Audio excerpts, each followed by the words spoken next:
This is Nokia Research Centre in Cambridge. Here we're looking at what nanotechnology can do for current mobile devices and what future mobile devices nanotech can enable.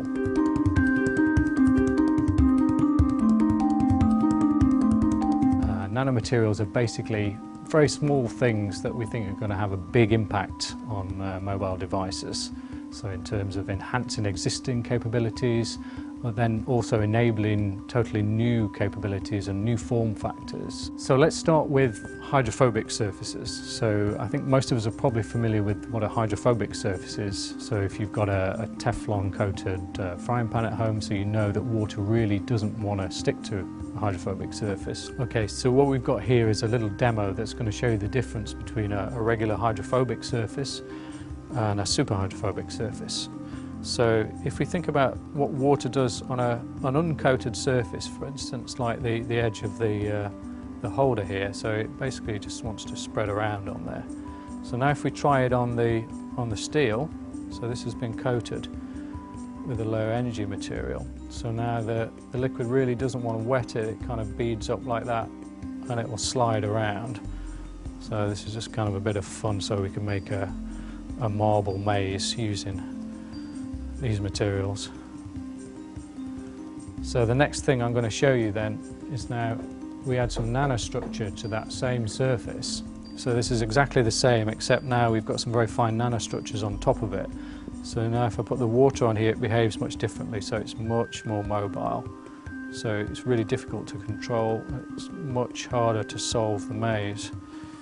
So basically what's happening here is that the nanostructures are trapping a thin layer of air, and the water is basically just sitting on that air layer, and it's making it very, very mobile, so it's almost just like a liquid marble.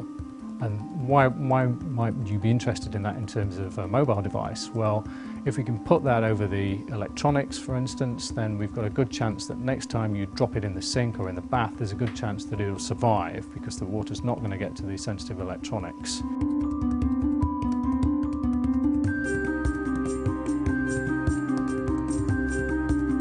What we have here is a demo that's going to show you some of these nanotechnologies. So we've got a phone, so the Lumia 710 here is coated with one of these super hydrophobic surfaces, so it's got a nanostructured surface on there. What we're going to do is we're going to drop some water on the phone, it's going to bounce off. Underneath the phone here there's a transparent sensor. So this has got a single atomic layer of carbon on there, so it's got a patterned graphene layer that's been made into a capacitive sensor. So that's going to detect the droplet impact and trigger the high-speed camera here sitting behind it. Okay, so let's take a look at what happened when that drop impacted the super hydrophobic surface. So here's the slow-mo movie. So you get a bit of inertial spread initially, and then the surface tension pulls it back in.